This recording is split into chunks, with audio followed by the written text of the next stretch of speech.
Donc, tu es intéressé par les sociétés offshore. Dans cette vidéo, t'inquiète pas, on va voir ensemble quelles sont les meilleures options pour toi en 2022. Et puis déjà, bienvenue, je suis Émile OS, si tu ne me connais pas, juriste et web entrepreneur, plus exactement e-commerce et investissement crypto. Sur cette chaîne, on parle de droit, de business en ligne et plus particulièrement du droit qui entoure l'activité des web entrepreneurs. Donc si tu es nouveau, n'hésite pas à t'abonner, je partage souvent des news et des astuces pour t'aider à optimiser et sécuriser légalement ton business. Si tu veux aller plus loin, en description, tu trouveras les formations et les coachings. D'ailleurs, en parlant de formation, il y a la nouvelle formation sur l'expatriation et les sociétés offshore qui est sortie, je vous en parlerai en fin de vidéo. Aujourd'hui, on va un petit peu dissiper tout le flou qu'il peut y avoir autour des sociétés offshore, du meilleur choix possible. Sois bien attentif, on va commencer par quelques informations très importantes que tu dois connaître pour que tu sois capable après de faire le bon choix de société offshore en connaissance de cause. Information numéro 1 et pas des moindres, la société offshore est toujours taxée à l'endroit où elle est exploitée. Pour ça, il faut déterminer l'établissement stable. Exemple, si tu habites en France et que tu as une LTD au UK, dans ce cas-là, tu devrais être taxé en France. Si tu habites en Belgique et que tu as une LLC aux États-Unis, alors tu seras taxé en Belgique. Information numéro 2, il existe deux grandes catégories de sociétés en général dans le monde. On a d'une part les sociétés opaques, qui elles sont taxées sur l'impôt sur les sociétés, et d'autre part, on a les sociétés transparentes, qui elles sont taxées à l'impôt sur les revenus. Je m'explique plus en détail. Imaginons que ça, c'est toi, tu es très occupé, tu as une société opaque et tu fais des bénéfices grâce à cette société. Ce bénéfice va rentrer dans ton compte de société et il va être taxé à l'impôt sur les sociétés avant de pouvoir aller dans ta poche. Ça, c'est le premier type de société, rien de plus classique. Deuxième hypothèse, là, c'est toi, tu as une société transparente, du coup. Avec cette société, tu fais aussi des bénéfices et ces bénéfices, en fait, vont traverser la société pour aller directement à toi. Et à ce moment-là, ça va être l'impôt sur le revenu qui va s'appliquer. Donc là, tu vois, on a les deux types de sociétés qui vont être taxées différemment. Important à retenir, car ça va être déterminant pour la suite de la vidéo. Ensuite, information numéro 3, on va avoir toute la taxation qui entoure les bénéfices d'une société. Premièrement, on a bien sûr l'impôt sur les sociétés et l'impôt sur le revenu, donc qui va dépendre du type de société que tu as, comme on l'a vu juste avant. Mais il va y avoir aussi des dividendes, par exemple, ou alors des salaires ou d'autres choses. Toutes ces choses-là sont un petit peu plus complexes, vont dépendre, par exemple, des conventions fiscales internationales, des conventions de non-double imposition, plus exactement. Et donc ça demande une analyse plus poussée. Si tu as besoin d'aide pour ça, bien sûr, je propose des coachings, mais nous, on va se concentrer sur la base. Ensuite, information numéro 4, on va parler des cryptos. Comme vous le savez, il y a de plus en plus de personnes qui sont intéressées par les cryptos, c'est peut-être ton cas, et qui veulent aussi, pourquoi pas, investir avec leur société. Donc on va regarder selon les sociétés s'il y a des restrictions ou pas sur les cryptos, si c'est possible d'utiliser sa société pour investir. Alors attention, les règles que je vous donne maintenant vont peut-être changer au moment où vous allez regarder cette vidéo. Donc je vous invite à vous renseigner si vous voulez faire un choix de société offshore. Voilà, donc maintenant tu as les bases. Normalement, avec ces informations, tu vas être capable de bien comprendre les différents types de sociétés offshore. J'espère que ça t'a été utile. N'hésite pas à liker et à t'abonner. Pour toi, c'est un petit clic. Et pour moi, ça fait toute la différence. Sur ce, on enchaîne tout de suite avec les sociétés. Commençons tout de suite avec la LLC américaine. Ici, on est sur une société transparente. Donc, ça veut dire que vous serez taxé à 0% aux États-Unis si vous n'êtes pas résident là-bas, si vous n'avez pas d'activité là-bas. Mais par contre, vous serez taxé à l'impôt sur le revenu, parce que société transparente, dans le pays où vous résidez. Deuxième élément, il n'y aura pas de dividendes. Pourquoi? Parce que vous êtes taxé à l'impôt sur le revenu, donc pas de dividendes. Ensuite, parlons de processeur de paiement, très important. J'ai décidé de me concentrer sur Stripe parce que c'est le plus utilisé. Ici, on est à 2,9% par transaction, plus 30 centimes de dollars. On a aussi en plus 1% qui est ajouté si vos paiements sont faits avec des paiements internationaux, donc pas américaines. Et on va ajouter aussi 1% s'il doit y avoir une conversion. Donc là, déjà, on voit que ça peut monter pas mal. Donc plus 1, on est déjà à 4, 5%, quasiment 5%, donc c'est assez élevé. Ensuite, j'ai décidé de parler de la TVA européenne, principalement pour les e-commerçants qui veulent vendre en Europe. Là, à ce moment-là, du coup, il vous faudra un intermédiaire qu'il faudra payer. Le prix est variable, ça va dépendre des sociétés qui proposent ce genre de service. Donc voilà, un élément important si vous faites du e-commerce en Europe. Concernant les cryptos, bien sûr, on est aux États-Unis, donc pas de restrictions sur les cryptos. C'est assez facile d'investir, de convertir, d'acheter, de vendre, toutes ces choses-là. Donc ça, c'est cool. Pour investir avec votre société, normalement, il n'y aura pas de souci aussi. Les plateformes d'échange proposent souvent des comptes pour les sociétés. Ça va dépendre, donc à vous de voir selon la plateforme que vous utilisez le plus souvent pour voir si vous pouvez vous inscrire en tant que compte pro. Ensuite, la Hong Kong Limited. Donc là, ici, on est sur un type de société opaque. Ça veut dire que, par défaut, vous devez être taxé à l'impôt sur les sociétés à Hong Kong, entre 2 et 17%. Et comme vous résidez pas à Hong Kong, en tout cas, si vous ne résidez pas à Hong Kong, vous devrez payer un impôt sur les sociétés dans le pays où vous résidez. Là, faites attention avec les sociétés opaques, qu'il y ait toujours une convention fiscale entre le pays où vous résidez et le pays où vous avez votre société offshore. C'est très important. Je vais pas rentrer dans les détails, mais dans ce type de cas-là, ça va demander une analyse un peu plus poussée et des démarches un petit peu plus poussées. Concernant les dividendes, ça va être entre 0 et 50%. Pourquoi? Parce qu'en fait, ça va dépendre aussi de votre pays de résidence. Ça va dépendre des conventions fiscales, là encore une fois. Donc, entre 0 et 50%.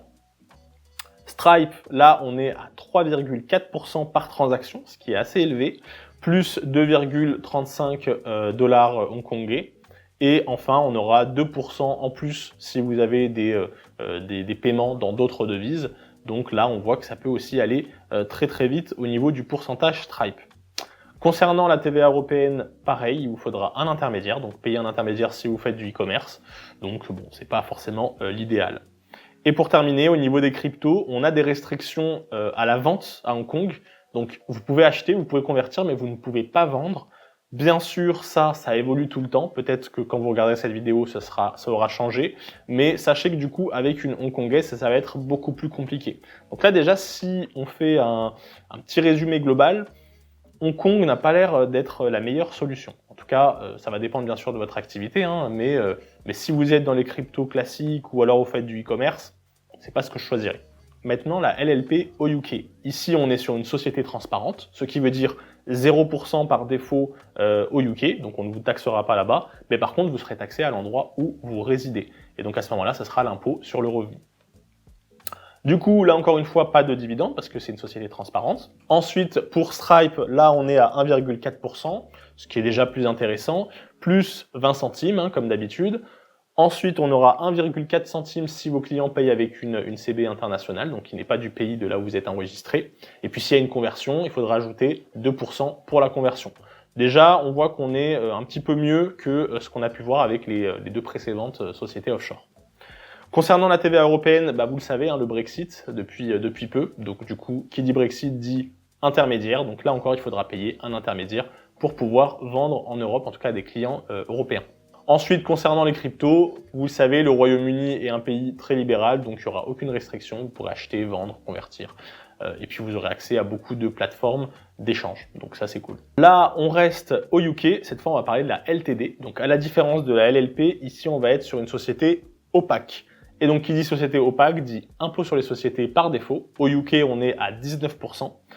Si vous habitez pas au UK, vous devez être aussi imposé dans le pays où vous habitez. Donc, si vous habitez en France, vous serez imposé en France. Donc, par exemple, en France, ça va être 25%. Donc voilà, impôt sur les sociétés ici. Concernant les dividendes, entre 0 et 50%, c'est le même principe que pour ce que je vous ai expliqué avant. Ça va dépendre des conventions fiscales internationales. Au niveau de Stripe, je vous l'ai dit juste avant, c'est la même chose. Hein. TVA européenne, pareil, même problématique. Donc ça, à bien prendre en considération avant de se lancer. Et enfin, pour les cryptos, pareil, pas de souci. Donc là, on voit la seule différence, ça va être au niveau du type de société qui va pouvoir influencer la taxation. Ensuite, l'Irlande Limited. Donc là, on est sur une société opaque. Donc là, vous serez taxé à 12,5% en Irlande. Si vous ne résidez pas en Irlande, vous devez payer des impôts sur les sociétés dans le pays où vous résidez. Au niveau des dividendes, entre 0 et 50%, c'est la même chose. Au niveau de Stripe, là aussi, ça va être intéressant. On est à 1,4%, plus 0,2. Alors là, j'ai mis des livres, désolé, hein, mais c'est des euros puisqu'on est en Europe, donc ça va être en euros. Plus 1,4% pour les cartes bancaires internationales. Et enfin, 2% s'il y a des conversions. Donc là, ce qui est bien, c'est que avec l'Irlande, vous êtes en Europe. Et donc du coup, si vous avez des clients en Europe, vous encaissez en euros. Et donc si vous encaissez en euros, vous n'aurez pas de frais de conversion s'il y a des personnes qui payent avec une autre devise. Donc ça, c'est cool. Au niveau de la TVA, donc là, c'est TVA européenne accessible puisque vous êtes dans l'Union européenne. Donc vous aurez un OSS et un IOSS facilement sans devoir payer quoi que ce soit. Pour les cryptos, pas de restriction. Globalement, en Europe, c'est comme ça un peu partout, hein, même quasiment partout, je pense. Donc ça, c'est cool aussi, pas de restriction. Là, on voit qu'au niveau de l'Irlande Limited, c'est assez intéressant. En tout cas, si vous faites du e-commerce, là, directement, ça peut vite être plus intéressant que les autres, notamment avec la sortie du Royaume-Uni de l'Union européenne, ce qui rabat un peu les cartes pour l'attractivité des Royaumes-Unis concernant les sociétés. Ensuite, on termine avec l'Estonie, donc les OU estoniennes. Ici, du coup, on est toujours dans une société opaque, mais la différence, c'est qu'en Estonie, il n'y a pas d'impôt sur les sociétés, donc vous serez taxé à 0%. Du coup, si vous n'êtes pas taxé en Estonie, vous êtes quand même taxé à l'impôt sur les sociétés dans le pays où vous résidez, si vous ne résidez pas en Estonie. Pour rappel, l'Estonie, la seule taxation qu'il va y avoir, donc ça c'est uniquement pour les personnes qui résident en Estonie, c'est 20%, donc pour tout l'argent qui sort de la société. Donc là, en l'occurrence, c'est 20% pour les dividendes, et puis après, il va y avoir les salaires, etc. Mais ça, je vous l'ai expliqué au début de la vidéo que c'était un petit peu plus compliqué. Au niveau des dividendes, là aussi, ça va dépendre de là où vous résidez. Si vous êtes en Estonie, ce sera 20%. Si vous résidez ailleurs, il faudra regarder les conventions fiscales internationales. Au niveau de Stripe, là, on est à 1,4%, plus 0,25 euros, plus 1,4% pour les CB internationales, et enfin 2% de conversion. Concernant la TVA européenne accessible, l'Estonie est dans l'Union européenne, donc là, pas de souci, vous aurez votre OSSI et OSS. Et au niveau des cryptos, l'Estonie est un des pays précurseurs dans la réglementation des cryptos, ils sont très en avance sur ça, donc pas de souci. Dernièrement, il y a eu pas mal de rebondissements un petit peu concernant les licences crypto, ça c'est vraiment pour les personnes qui sont beaucoup plus poussées. Je vous invite à aller vous renseigner un petit peu plus. Donc là, on reste sur le basique pour cette vidéo. Donc voilà, nous avons vu 6 différentes sociétés offshore pour 2022. Vous avez vu que pour 2022, le choix va être différent. On a eu la réglementation TVA pour les e-commerçants, on a les cryptos qui ont évolué au niveau de leur réglementation et qui évoluent sans arrêt. Sûrement qu'en 2023, ce sera peut-être différent, je ne sais pas.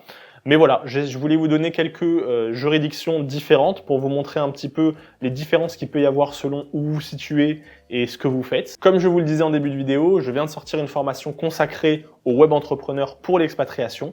Dedans, vous trouverez toutes les informations juridiques concernant votre fiscalité, votre résidence fiscale, la fiscalité de votre entreprise, les sociétés offshore, les montages, les règles auxquelles il faut faire attention pour sécuriser votre activité, sécuriser votre société et donc faire les bons choix. Bien entendu, on va parler de plein de pays différents avec une analyse poussée de ces pays, que ce soit au niveau de la vie là-bas, que ce soit au niveau de la fiscalité, que ce soit au niveau de votre activité. Donc on va avoir des vidéos consacrées à chaque activité. Si vous êtes crypto, on va vous parler des possibilités de continuer vos investissements depuis le pays où vous voulez aller.